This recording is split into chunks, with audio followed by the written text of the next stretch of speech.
Babylonian magic.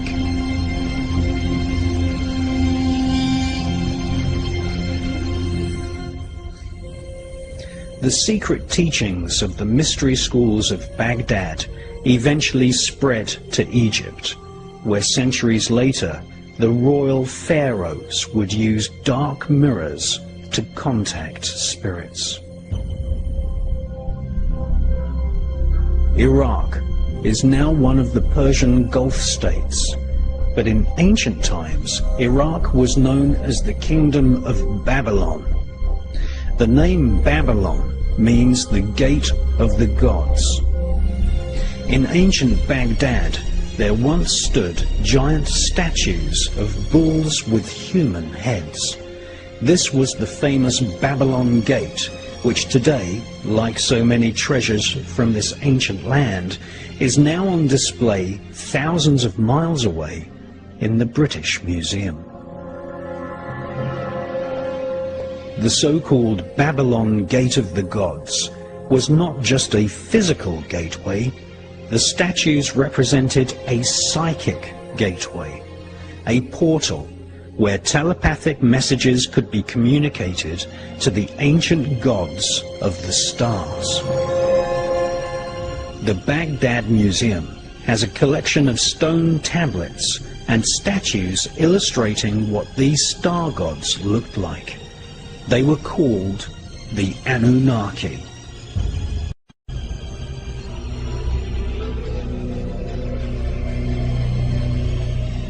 Just recently, thousands of ancient artifacts were looted from the Baghdad Museum, and some of these artifacts, many of them portraying the Anunnaki star gods, have been handed into the authorities, having been dumped on roadsides in the USA.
Baghdad, which today is under foreign military rule, was once the global capital of magical ritual. Thus, we see in the many museums recently looted in Iraq ancient manuscripts and stone tablets which explain a technique for drawing on the ground a magic circle. This circle was considered by the magicians of ancient Iraq to be a physical representation of the aura of the human spirit. Around the circle, the Babylonian mystics would write the names of spirits which guard the 4 cardinal points of the universe. The mystic would then inscribe in the air a pentagram and stab this imaginary pentagram with a magical sword, banishing any unwanted spirits from the temple. Bait, in the form of little gifts or offerings, would be laid out on a table inside the circle, and the name of the spirit which the mystic wanted to converse with would be chanted. a piece of polished metal or glass was used to see or scry the faces of spirits. This became known as the dark mirror, and it became widely used by magicians working for the Egyptian royals, by the Oracle of Tibet, and also used to divine the most appropriate date for the coronation of Elizabeth I by her royal astrologer, Dr. John Dee. John Dee's dark mirror was recently on display at the Science Museum in London.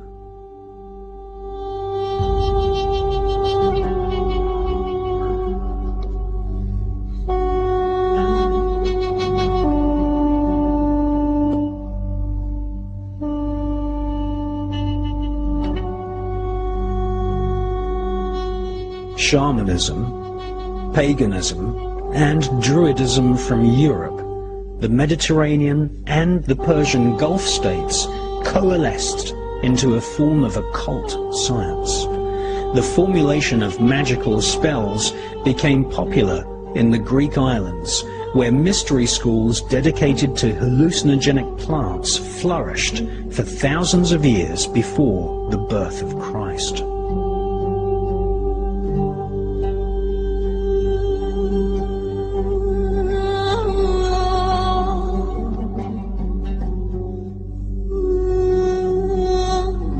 Archaeologists have uncovered magical papyri written in Greek which call forth spirits to aid healing, obtaining visions of the spirit world, exorcism, the attainment of beauty and love, and the destruction of enemies.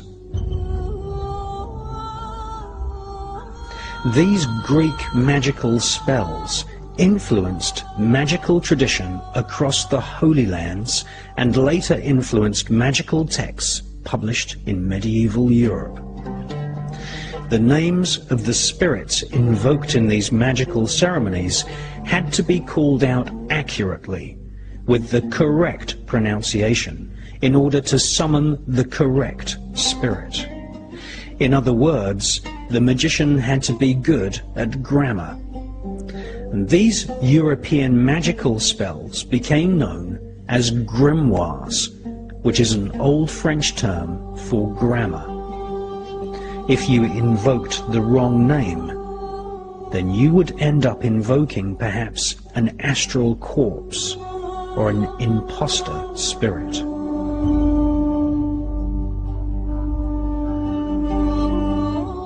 In the writings of Lactantius, he describes the thousands of lost spirits.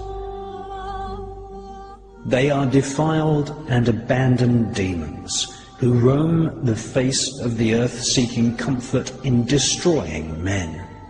They fell everything with their tricks and strategies, their deceits and wiles. Lactantius was referring to the incredible seductive power of spirits and demons.